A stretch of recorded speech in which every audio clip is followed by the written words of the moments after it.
আকস্মিক বন্যায় দিশেহারা লাখো মানুষ। কক্সবাজার, ফেনী, চট্টগ্রাম ও পার্বত্য অঞ্চলের জনজীবন বিপর্যস্ত। দেখা দিয়েছে বিশুদ্ধ পানি ও খাবার সংকট।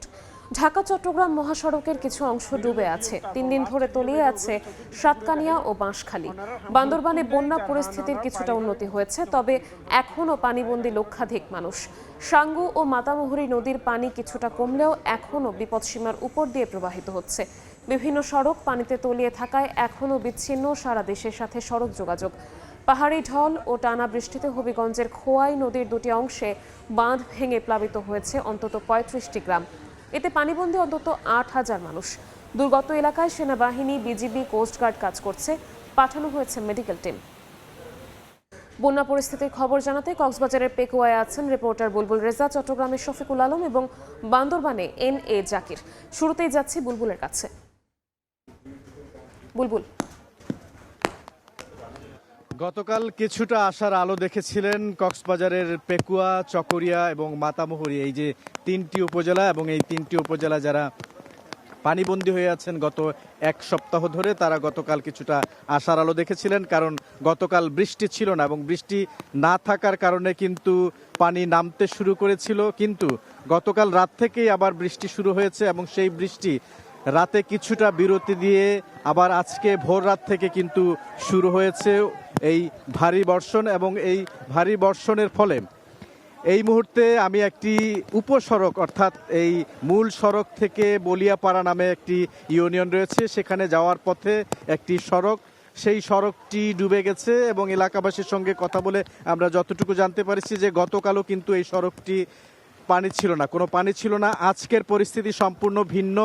যদি এই ধারা অব্যাহত থাকে, অর্থাৎ বৃষ্টির যে গতি বা বৃষ্টি যেভাবে ঝরছে, তাতে কিন্তু অনেক এলাকা প্লাবিত হওয়ার আশঙ্কা রয়েছে। অর্থাৎ নতুন করে যেসব এলাকা প্লাবিত হয়নি, সেগুলো কিন্তু নতুন করে প্লাবিত হওয়ার আশঙ্কা দেখা দিচ্ছে। পাশাপাশি কক্সবাজারের যে 3টি উপজেলা, যেখানে প্রায় 5 লাখ মানুষ পানিবন্দী ছিল, সেই সংখ্যা কিন্তু আরও বৃদ্ধি পাওয়ার আশঙ্কা রয়েছে।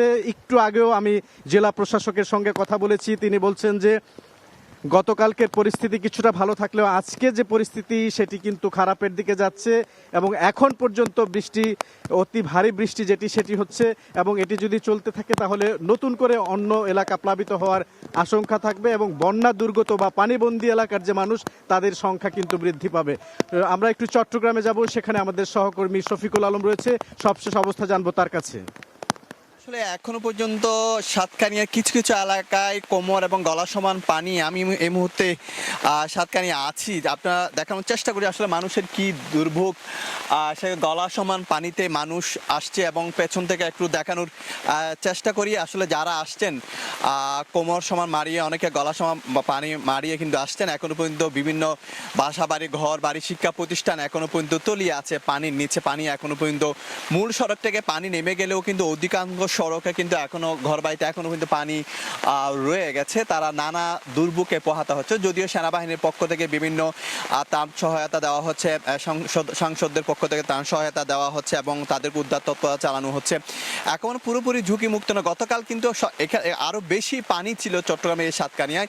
এছাড়া বাঁশখালী একই অবস্থা, বিভিন্ন ঘর বাড়ি ধসে গেছে, পানির নিচে তলিয়ে গেছে, এবং বলা হচ্ছে প্রায় 100 কোটি টাকা, 100 থেকে 150 কোটি টাকা মৎস্য খাতে ক্ষতিগ্রস্ত হবে। প্রায় 2,500-এর মতো বেশি পুকুর ঘের ডুবে গেছে, ফসলি জমি ডুবে গেছে, এবং রাস্তাঘাট ডুবে গেছে।